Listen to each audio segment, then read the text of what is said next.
Hello everyone, it's Emmanuel. Layla. We are both volunteers for Bright Garden Voices, and we decided to have a tête-à-tête today. There are some accusations sometimes about us being people who live outside of our home countries and being involved in the matters of the conflict between Armenia and Azerbaijan. Some people think that it's unfair that we do get involved like that, so we decided to have a conversation about that topic. Yeah. And to make it modern, we decided to talk to Tät-à-Têt about this and asked Tät-à-Têt to criticize us and ask those questions that other people would sometimes raise. So now we're going to talk to each other using those questions from Tät-à-Têt. I'll probably start, Layla. The first one that Tät-à-Têt asked us is, it's being very judgmental, so brace Get yourself. ready. Yeah. You've both left your home countries and now live in Europe. Isn't it hypocritical for someone who chose to leave Armenia or Azerbaijan to now act as a moral voice in peace building from a safe distance without facing the consequences? What do you think about it? Well, that's a great question, and I think it's not about, I understand the criticism, but I think having an opinion about something, trying to better things, it's not about being in that location. It doesn't mean that if I leave Azerbaijan, in my case, it doesn't mean that I cannot have any opinions or I cannot put any efforts in this. I think if you look at it from a different perspective, let's say you are following news. There is, for example, this political tension going on in Sudan or between Israel and Palestine. And everyone has opinions about that, right? They raise their voices against injustice, against the terrifying things that is going on in these countries, and they're just examples. But then in that case, we should say, oh, only people from those countries should speak because they are located there. That same logic, in my opinion, applies here. Just because I left Azerbaijan doesn't mean I shouldn't put effort in this, because, well, I'm not, I'm from around Baku, but I have really, really close friends that their families got affected by this conflict over the years.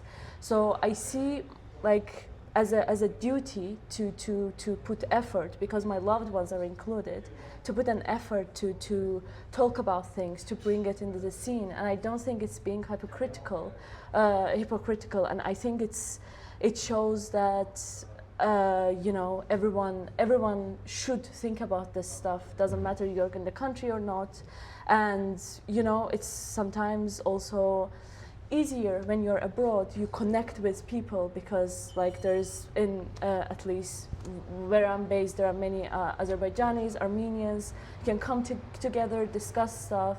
So I think it opens also many opportunities to bring these topics onto the table. Absolutely, I agree with you. And I think one thing is that the world is connected today. And what's happening in one part of the region is affecting all the other parts of the region as well. It's not like we packed our bags and we moved to the moon. Yeah. We don't live that far away, and we Exactly. continuously, we keep in touch with our families, with our relatives back home. We are connected through the news cycle with what's happening back there.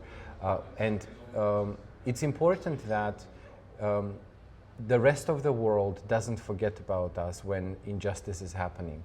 And any war is injustice, of course. And I remember during the 2020 war, I was actively participating in protests in the country where I live, in Czech Republic. We were protesting in front of the Ministry of Foreign Affairs. And it was important for us that our people are heard, that the European powers pay attention to what's happening in the region, and they put their effort to stop the bloodshed and bring the two sides to peace. So on one hand, I think what we are doing it fits very well in the context of making the rest of the world aware of the situation. On the other hand, I can I think I can speak on behalf of many people in Bright Garden Voices. We were not brought up in a way to ignore what's going on back home. Yeah, exactly. You know, we were brought up by our parents to love our communities, to love our culture, our history, and of course we care. The fact that we live abroad now doesn't mean that we forgot the people there. Doesn't mean that we forgot our, in the Armenian context, our churches, our, sites, and so on and so on. So we do care about that. So, and I believe that our emotions matter as much as emotions of anybody else who suffer from this conflict. That being said, I think, and we will probably come back to this, I think it's important that we respect the lived experiences of those people on the ground, which I continuously put the effort to do, and I understand that I cannot speak on behalf of all the Armenians, but yeah, I think our involvement is legitimate. Yeah, I agree. So we beat ChatGPT, I think. Yes, I think so. What's the next one from ChatGPT? Okay, so the next one is, can distance ever provide clarity? Do you think living outside of the conflict zone gives you a different and possibly valuable perspective on reconciliation efforts? Yeah, I think that's a really good question, and ChatGPT is it's scary how it can ask deep questions sometimes, but definitely living abroad puts away some of the pressure of immediate emotional aspects of the situation. I think living abroad, I have the privilege to be safe and therefore assess what's happening on the ground with less emotional involvement than somebody who is right there in the moment.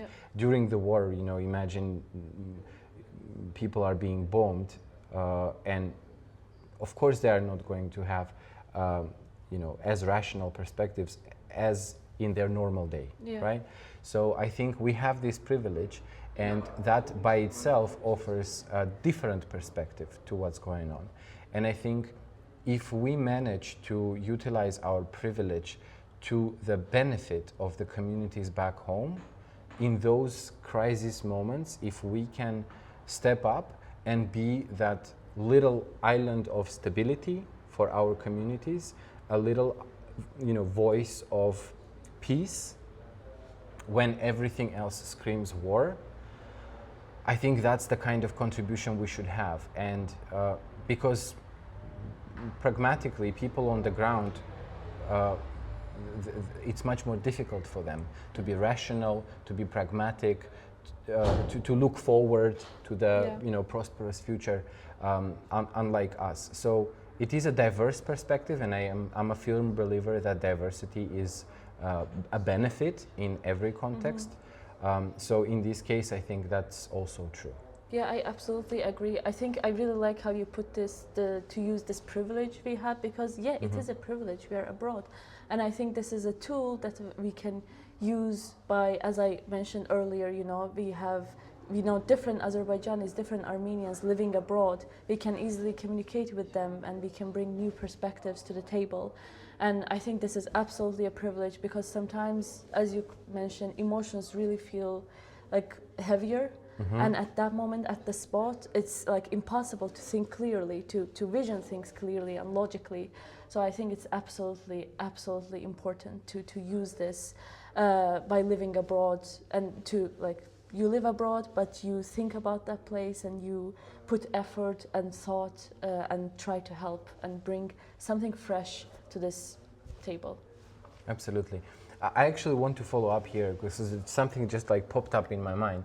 On one hand, it is, I acknowledge that when I'm abroad, I'm less emotional. At the same time, my lived experience is that when I'm back in Armenia, that's the only time when I zoom out from the news cycle and I actually just live the lived experience in Yerevan, for example. And I think in a way, the opposite is happening, in the sense that living abroad, you are collecting your news from all the different sources, unlike a person who lives right there. And you know, sometimes it's crazy that media portrays something as if you might think the country is going to fall apart tomorrow, but then on the same day, once you are in Armenia, you just see that things are relatively normal, and the perception is completely different. And that's not to say that one is better than the other, but these are two very different lived experiences and perspectives. And even on that level, this kind of diversity still is better than if every contributing voice was just having one experience. Yeah, I absolutely agree. Yeah, especially media's description sometimes can be volatile. So it's always good to have a different eye. I agree. All right, let's move on. The third question that ChatGPT tried to challenge us with is there a danger that diaspora activists can unintentionally romanticize peace while ignoring the real fear, trauma, and anger that still exists at home? Yeah, I think it's completely fair to think about this question. And obviously we are doing this, but we don't in no way claim that everything we do is perfect and correct. And obviously there might be moments like this in the future as well, in the present. But the important thing is, what we try to do right now is not just do things and say, oh, we did this, we built peace, we communicate, we do networking. But I think we also try to turn inwards and critically look at the things critically at what we are doing. And there might be cases when we realize, oh, we are actually maybe romanticizing things. That can absolutely happen too in any kind of cases. But I think what's important is that, and I think we are on this right track in this sense, we try to critically analyze things as they go. It's not just we talk and they then say, perfect, this is absolutely perfect. I think to have a critical eye and thought is important, and I truly believe that we are doing it. And that is to say, and I don't think, and I can speak maybe on behalf of many people that is part of this organization, is that I think many of us would agree that, yes, sometimes it can be, it's a bit of a tough and risky spot, you know, because someone who's living in the conflict zone on the spot, obviously what they're going through or how they see issues is completely different to how we are seeing it. But I think what we are trying is that to also understand their perspective and try to really critically look at things. So yeah, I would say yeah, there's a risk. There is always going to be the risk, but I think we're doing our best to minimize it, or at least be critical towards even ourselves. I agree.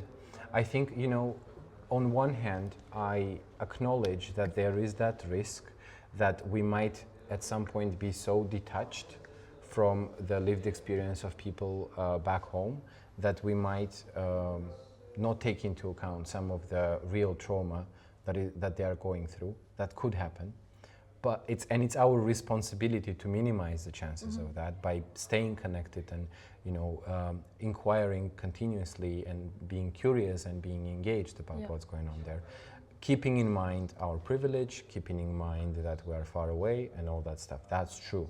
But when I hear people say that, oh, you are so romanticizing this, it's wrong, I want to challenge these people, because what am I romanticizing? I want peace, right?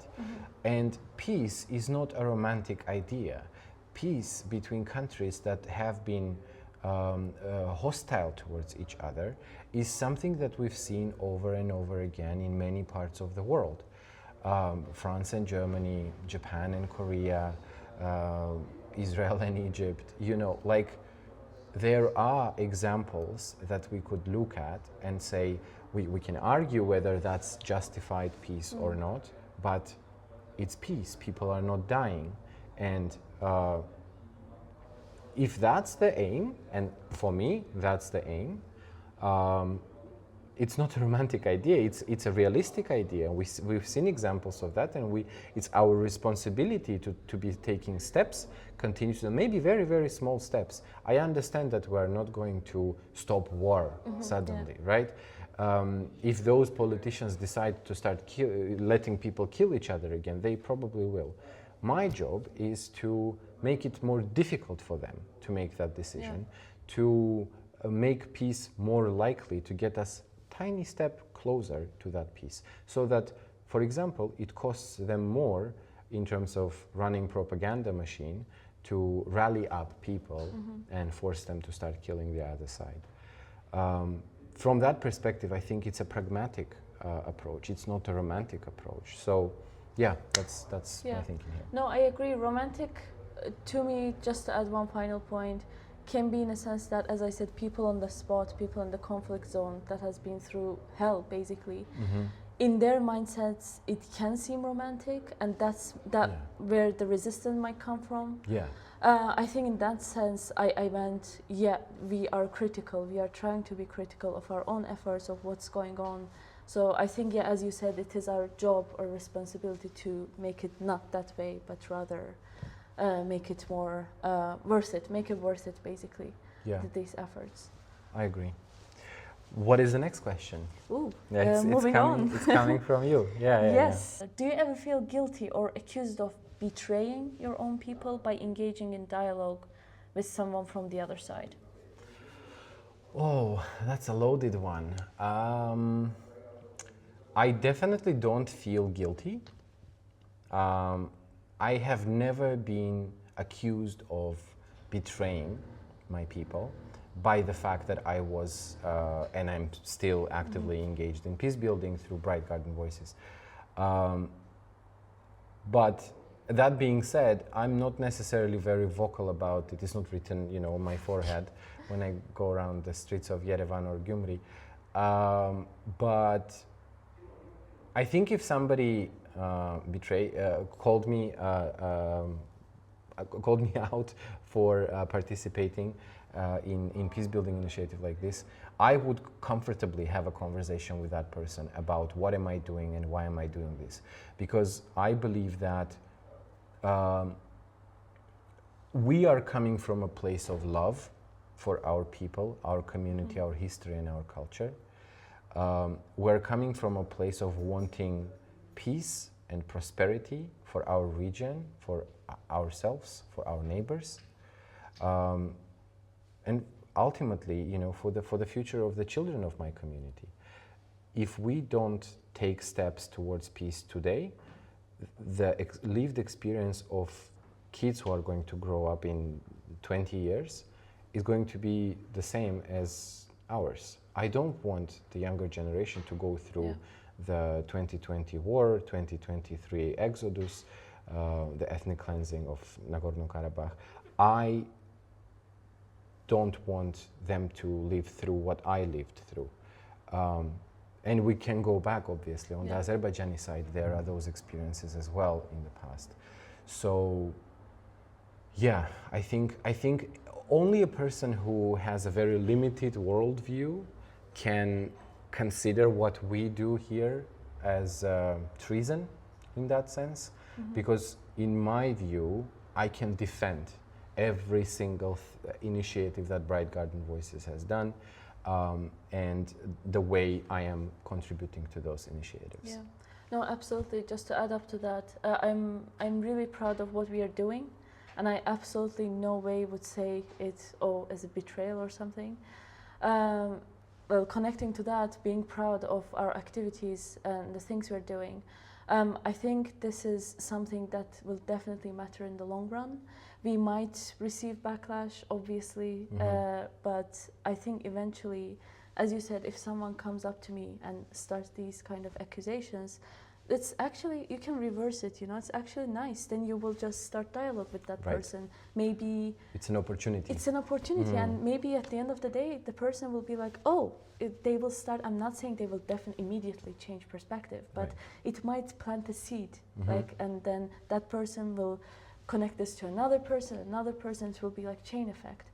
And I think in the long term, it will definitely gonna make a big difference. So that's why I'm proud of what Bright Garden Voices is doing. Absolutely. And you know what? I'm also taking it to the personal level. I'm thinking, I'm 35 now, right? I think many people of my generation, we haven't heard of any examples of positive interactions or just normal civilized interactions between Armenians and Azerbaijanis. It's as if that towards the right hand side of the map there was nothing. Like we didn't think about it, we didn't we didn't know anything about Azerbaijan, we didn't it just didn't exist in our daily life. And it's kind of weird if you think about it. We share a border, we share so much history and so much trauma. We should have had some awareness about each other, right? Definitely. And considering that there was vacuum, right, nothing, and in that space, you as a politician, for example, right, can put anything because there is nothing else, right? You can fuel hatred, you can fuel all kinds of false narratives, and God knows what it's going to lead to. What we are doing, we are promoting a dialogue that creates healthy narratives that are truthful and that open the eyes of the individual communities towards the other side. By having those perspectives and those narratives at hand, suddenly the space is filling up and there is much less room left for a false narrative to be added there, right? And I think that's an added value of what we're doing, right? Yeah. All right, cool. So let's see, what else do we have? What motivates you to stay engaged with the Armenian-Azerbaijani conflict? Well, to start from the very personal aspect, I've met great people. So being in touch with these great people, amazing people, one of you being one of them being you, is really what motivates me, and connecting to that, it really makes me hopeful, because as you said, like before at school, at home, or around me where I grew up, we talked about the other side as non-existent or as the enemy, and that's it. And that was the context I grew up with. And to me, like the first instances of where I joined BGV I was mesmerized, hearing these different aspects, different points of views, and seeing how amazing these people are and how everyone is, pro-peace, wants to put this effort to make change and to make difference. I was really, really mesmerized by it. And that gave me really hope, because I thought before, not so long ago, let's say I joined BGV 4 years ago, let's say 10 years ago, when I was a teenager, I thought, oh, this is bad. Enemies, this is bad, that's it. War, this is going to go on forever. We have no future. We have no future, this is the end. But now it's completely different vision. Of course, we still have challenges, big challenges ahead. But, at the end, I truly believe that the result will be hope, will be peace, and every good thing, every good result has a challenging path, challenging ways, and I think we should just own it, and that's how I find the energy, and that's how I find the hope to stay engaged. Yeah, I can relate to what you're saying. Absolutely, the fact that the kind of people that Bright Garden Voices attracts is a huge contributing factor why I feel like I've been healing continuously since I joined Bright Garden Voices. And I wish everybody to experience, if not Bright Garden Voices, then consider joining other initiatives maybe that help you understand the conflict, hear the other side, have a chance to actually talk and say your own stories, and that helps start feeling better. And one thing that comes to my mind also is that, again, I think I'm coming back to the idea of narratives, right? Like, if you are getting your news from the sources, or news or opinions, right, from the sources that exist, like at least in the Armenian environment, there is a lot of very dry kind of like geopolitics. The interests of Azerbaijan are these, and the interests of Armenia are that. There is no humanity in these narratives, you know? And I think having this experience offers that angle of humanity. Yeah, this bottom-up approach. Absolutely. Yeah. And I think it is very critical that we have that bottom-up approach, because that's where the real things happen, right? That's where the individual people experience, how they experience their lives. I don't think we have a huge leverage over the geopolitics of the region, but we can make the living experiences of people more humane and better overall. Yeah. And by simply hearing the trauma stories of some of the Azerbaijanis, for example, I felt like I was doing something meaningful, because I could tell that these people wanted to be heard. And I felt that I was growing as a person because I was learning new things. And I think that kind of self-development is part of the motivation for me. And I don't think we even need to mention, because I said it before, it's the future and it's the peace in the future of our region that we want. And I'm motivated to make that contribution so that the kids who are growing up in our region have a better experience than what we had in the past 5 years. Exactly. Right. Yours is the next question, and that's the last question, right? Yes, it is. What would you say to someone back home who calls you a traitor for even having this conversation? I'll challenge them to try to have such a conversation and then come back to me and tell me, does it feel like you're a traitor or not? Because yes, these kind of conversations are very rewarding on emotional level because you grow. But in the moment, these conversations are very, very tough. Yeah. These are topics, we constantly discuss topics that are very difficult, that, you know, they are difficult from historical context, they are difficult emotionally, they are difficult from the intellectual perspective and the perspective of how much information you actually have. And one of the things that I really appreciate about Bright Garden Voices is that it brings the diversity of different points of view, but it also provides us with both information coming from experts, scholars, for example, who've been studying this conflict for many, many years, that equips us with understanding of the history of it and some language that is used to describe this conflict. But they also, you know, take some steps to improve our emotional intelligence and help us communicate more effectively with each other and bridge the gaps, etc., which I think is difficult, but also super beneficial. And those critics should try, and then they are welcome to criticize. Yeah, exactly. What do you think? I think exactly the same. Yeah, I want to also say that, I would suggest to have this kind of conversation to that person, to have their in daily life as a practice. And as a reminder that it's not like when we first started engaging with each other, it wasn't like we agreed on everything and everything was perfect. It's a process. True. So for them, just a push to push them in that direction, to start having small talks and dialogues. I think that would be my suggestion. Another suggestion would be checking out other videos of ours. True. Yeah, they absolutely should, and maybe even going beyond. You know what I would say? The alternatives to what we are doing right now, in their mind probably, are going to war and killing people, or sitting and doing nothing. Yeah. If you find anything else apart from these two options, please do it.